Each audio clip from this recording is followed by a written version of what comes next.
Hello there, and welcome to the wonderful world of Pokemon. My name is Professor Croak. Just a quick notice before the podcast starts, the links below are what I derived my data off of, so I thought it was a good idea to post them so you guys could follow along.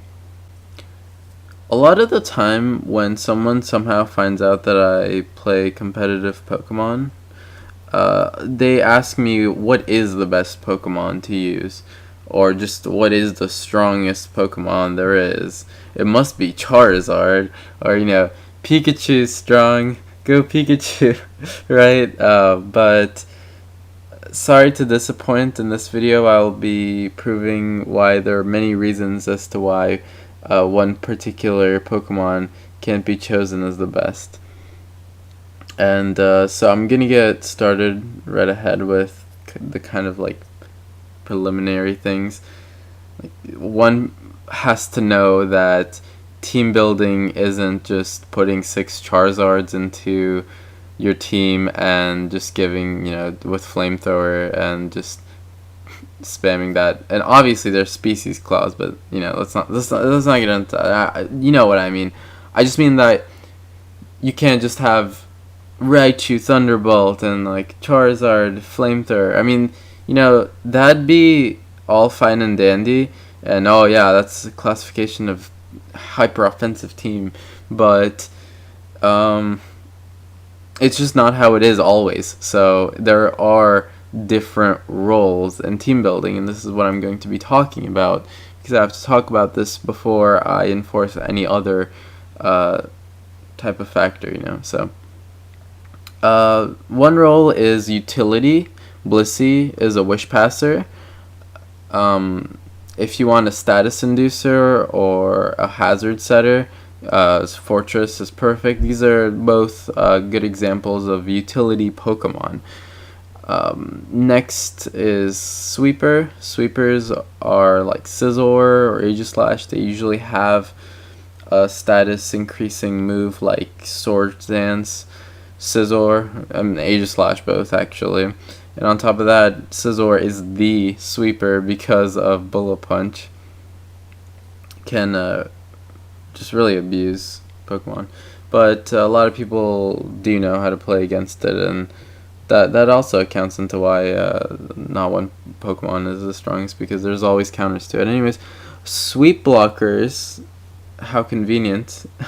Are Sableye, Ditto, and Wobbuffet. They're good examples with Taunt and Encore. So they're basically kind of anti-meta towards the popularized sweeper Pokemon that have been prevalent, whatever, before, way back. And then there are hyper-offensive Pokemon or wall breakers, such as Lucario or Machamp. If they don't have Life Orb, they most certainly have choice items. So, Choice Scarf Lucario or Choice Band Machamp for Wall Breaker, Choice Scarf Lucario for Hyper Offensive. Both good examples of both. Walls are like Snorlax. Snorlax's a good example of a wall. They're just Pokemon that resist whatever the predicted type move is going to be, and you switch them in and you wall them. Basically, it's very blunt. And then there are weather inducers like Politoed, Groudon, Kyogre, etc., etc. There are also some that actually serve both purpose, like Vaporeon, which is a wall and a wish passer, or Hippowdon, which is a wall and a weather inducer. Cloyster could be either. This is where it kind of gets more kind of weird, where you have to kind of predict around your enemy and such. And this is where all the controversial stuff happens, and you're like, I predicted that, but that didn't happen, and it's his fault that he did that. Shout out to Kirk on the PO World Cup. I'm still bitter about that. Anyways, Cloyster can have a Shell Smash Sweeper moveset, or it could have a Hazard Setter moveset. And that's that. You have to just kind of predict around it, and this is kind of the primary reason as to why you can't just have one really good Pokemon, because there are different roles. You can't exactly have one Pokemon that's good at all roles, because there are only 4 move slots. So anyways, let's move on to more complicated stuff to really enforce this in. So there are theoretical values. This is where we theoremon. Theoretical values are things such as cumulative effectivity statistics, which is taking the effectivity of moves into account. This is a number calculated measuring the efficiency of the dual type combination as a defender. In other terms, the lower the number, the more resistant to other offensive move types, therefore superior to other competing types in terms of defense. As we can see, Steel Fairy is the most efficient defensive typage, with Steel types generally dominating the resistancy charts.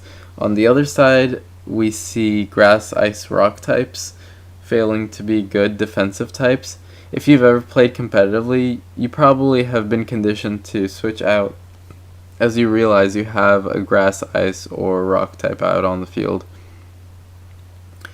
And so from this, we're going to go on to actually single weakness Pokemon. Normal types are a good example. They only have one weakness, which is fighting. Since fighting moves are very commonly physical, most normal walls are especially defensive. And the great example is Snorlax, Munchlax, Audino, and Licky Licky, all of which have recovery moves that further secures their job as a specially defensive wall. And also, I've never actually seen a physically defensive normal type, just because they're very linear. There's only just one job that they have to do, and that's to be a specially defensive wall. And it also goes with their type, is what I'm trying to get across. And so, picking up from there, several of these single weakness bearing Pokemon are a key to effective team building through implementing perfect synergy, thereby reducing redundancy, and many times serving as double entente, which means they serve 2 purposes. It's kind of a fancy way of saying that. Here is where it gets a bit more complicated. Base stat totals and base stat average, which they are proportionally related to each other, so they have a direct proportional relation. With the exception of Cocoon Pokemon and Pikachu, almost all first evolutions fall under 57 base stat average, or BSA, with 3 and 2 stage evolution chains progressing towards the second evolution. Again, the exception of the Cocoon Pokemon, 3 stage evolutions progress onto the second stage at around 80 BSA, and 87 through 90 BSA is where the starters lie. Anything above 90 base stats average is a very proficient third stage evolution, a legendary, a pseudo-legendary, or a mega Pokemon. And so that about covers the kind of base stat average and base stat total portion. And we can conclude this by saying that tiers have a range of different Pokemon, and as tiers go upwards, the BST and BSA, base stat total and base stat average, tend to rise as well. Thus, a single Pokemon cannot be effective through all tiers, because Pokemon are banned in certain tiers. So you can't go downwards and just have one very strong Pokemon. You just can't have Mewtwo for every single tier, because it's banned all the way down. From anything that's not Ubers is probably banned. Not probably, it is for sure banned. But this isn't even the only answer, though, because Although base stat totals and averages tell a lot about Pokemon, they can't be the single determining factor of a Pokemon's strength. And this is where we kind of get into kind of a shorter segment that I have. It's about special abilities, item combinations, and extremities. I'm just going to give some examples, since that's probably the best way to explain this.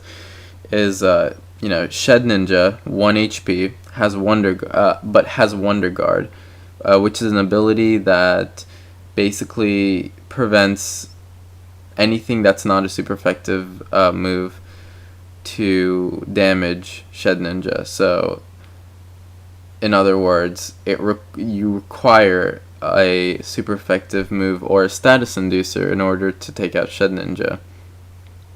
Funny thing is, Ninjask, Nincada's second evolution, as well as Shed Ninja, is also on the list here, and it's because he has very high speed base stat wise, but he doesn't actually have many high defensive base stat, so he's a very frail Pokemon is what I'm trying to say, basically. And although he has a high speed base stat, because he's so frail, it's kind of hard. And also he doesn't have the best attack stat, because that would just obviously be OP. But his basically special ability in this case makes up for his kind of other base stat lackings. And the same thing went for Shed Ninja, Wonder Guard. And so Crocodile is another kind of special ability type of, also with a good item combination. Could also be an outlier in this case, and this is why I'm kind of going over it, is because outliers are the reason why you can't just have one good Pokemon. Let's say all of the other explanations are just BS. Let's say that you could actually have one good Pokemon, but because there are so many different item combinations and just extremities and base stats and just special abilities, although special abilities are more or less it's more or less just item combinations and abusing extremities. Like I said, Ninjask has a very high speed base stat, so you use that in order to. He also has Swords Dance, so you can baton pass, so that gives you leeway into squeezing other things in. Skarmory is another good example of extremity. Skarmory has a very high defense base stat. He's actually, in a way, polar opposite of Blissey, and that's why Skarmbliss is a thing, and that's why actually Skarmbliss is so ridiculously proficient, because that's the thing about walls, is that, think about it, Snorlax is a normal type, it has one weakness. Blissey is a stronger Snorlax, so Blissey also has one weakness, and it also has Wish. It's just a better Snorlax in general. So you have this very specialized Pokemon that is a specially defensive wall, and then you have this other very specialized Pokemon. By very specialized I mean it has one really strong weakness, and otherwise it's just completely flawless because it's a wall. It's a really good wall. The only thing that there are little things that I can just keep theory mining about, like you can set up on Snorlax. You can't set up on Skarmory because of Whirlwind, but basically what I was saying is, fire type moves. When you think of Skarmory, you want to take out your fire types, and that's the way you're going to get rid of Skarmory. It's not by, I'm going to take out my fighting type and wait for it to roost, and because it only has one really strong weakness. Skarmory has, well, electric types and fire types, which get walled by Snorlax. So they're kind of these two puzzle pieces that fit perfectly together to complete this like giant, just this alliance of it's just a giant, just think of the Great Wall of China basically, and the Skarmory's one side of it, and or one part of it, and Blissey is another part. Or for all the nerds out there, basically all these other walls are basically weak acids and weak bases, and Skarmory and Blissey is like, it's like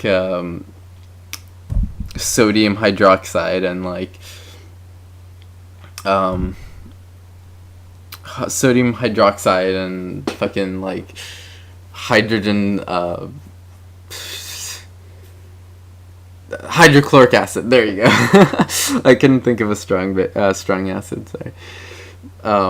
In which they like perfectly dissociate, so like completely ionize, which in other terms it means like you know, you just completely wall everything basically, and like it's just so hard for them to break through it, and yeah. Wow. I really nerded out there. What the hell? But I am studying acids and bases right now, and I don't know, dude. Okay, well, thanks for watching, and I hope a lot of you have been informed on why there isn't exactly one specific best of them all Pokemon, you know, superior, you know, landlord. There isn't one just like king of all Pokemons, basically. Trying to make some weird medieval analogy. It's not coming out, but anyways, thanks again, and I think I'll make more of these types of videos, and thanks for watching. Stay tuned.